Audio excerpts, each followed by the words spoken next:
Good afternoon, Professor. Today I'll be talking about Native Americans in youth literature and how they're represented, and more importantly, why it actually matters. This topic stood out to me because when you really think about it, for a lot of kids, books are one of the very first outlets where they learn about different cultures. So whatever they end up seeing in these books is what their baseline is for the understanding of what they're reading. The problem with that, with youth literature, in today's society, is that Native Americans aren't accurately depicted. Instead, they're often shown as historical figures, shown stereotypes, or they're shown as symbolic instead of just real people that exist in today's society. And when kids grow up seeing that, it creates a really limited and sometimes completely wrong understanding of Native identity. So this just isn't about books. It's about how people form their perspectives on and carry these ideas with them for the rest of their lives. Okay, so sh stories that shape reality, specifically Thomas King. One of the main ideas that really stood out to me that comes from Thomas King is that he explains that stories aren't just meant to entertain us, they actually shape the way we see the world. So when we hear the same type of story over and over again, especially at a young age, these ideas start to feel normal and true, even if the information is not accurate. That's why representation in youth literature is so important because kids are still developing their understanding of history, culture, and identity. King also talks about how Native storytelling is different from Western storytelling because Native stories tend to focus more on balance, relationships, and cooperation, while Western stories often focus more on control, hierarchy, and power. And this difference really shows how storytelling reflects the values of a culture. So when native stories are misrepresented or simplified, it's not just changing the story, it's changing how people understand the entire culture that's behind the story.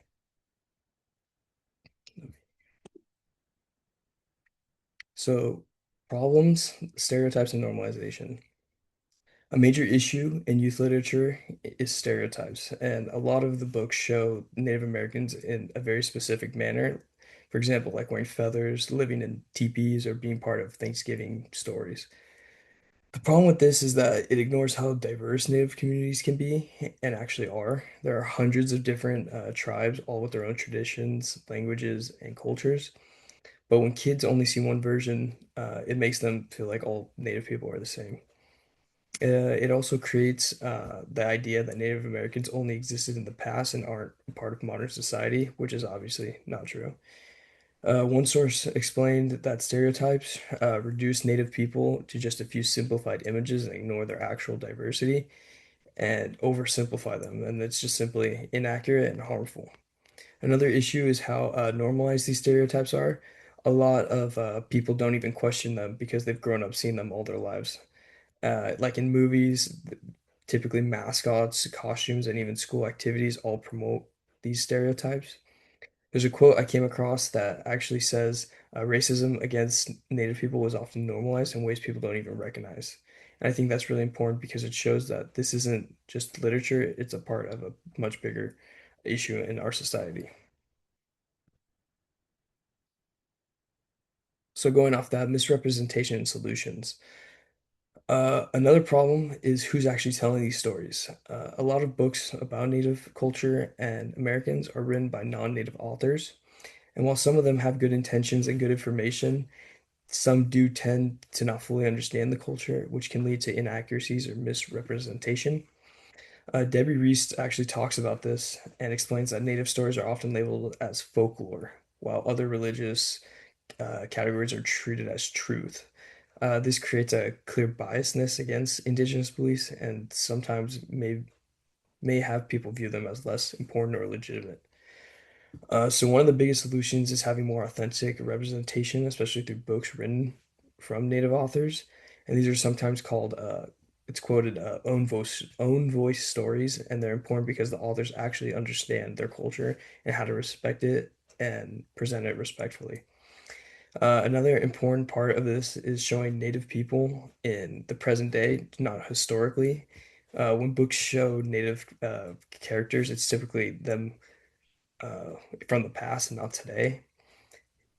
This would allow Native youth to see themselves reflected in literature and can help build their identities up for themselves and how gain confidence in their own culture. Now, once again, why does it matters and a personal connection that I have to this topic and also a conclusion. This topic connects to things happening today, like Indigenous Peoples Day, which is a very step in the right direction. It is an important step in the right direction because this focuses on recognizing Native history, resilience, and diversity instead of reducing everything to one simplified story. This shift shows that people are starting to rethink how Native cultures are represented, but there's still a long way to go, especially in education and literature. Personally, this topic made me realize that a lot of what I learned growing up about Native Americans was actually pretty limited. And most of what I remember from school, just what they talked about, was Thanksgiving. And it's important that we learn about more awareness, that the general public has more awareness, and we start to question the information that we're given, especially when it comes to culture and history. This topic has also made me realize how much influence something has over a small child, even as simple as a picture book, because it'll help. It has that person keep their perspective with them for the rest of their lives. But overall, youth literature plays a huge role in shaping how people think. Even if the stories are inaccurate, as I said, they can lead to stereotypes and misunderstandings that carry into adulthood. But I think if we focus on accurate and authentic representation, we can help build a more respectful and informative understanding of Native cultures. At the end of the day, it's not just about better books, it's about making sure Native voices are heard, respected, and represented the way that they should be. That wraps up my slideshow, and thank you very much for listening.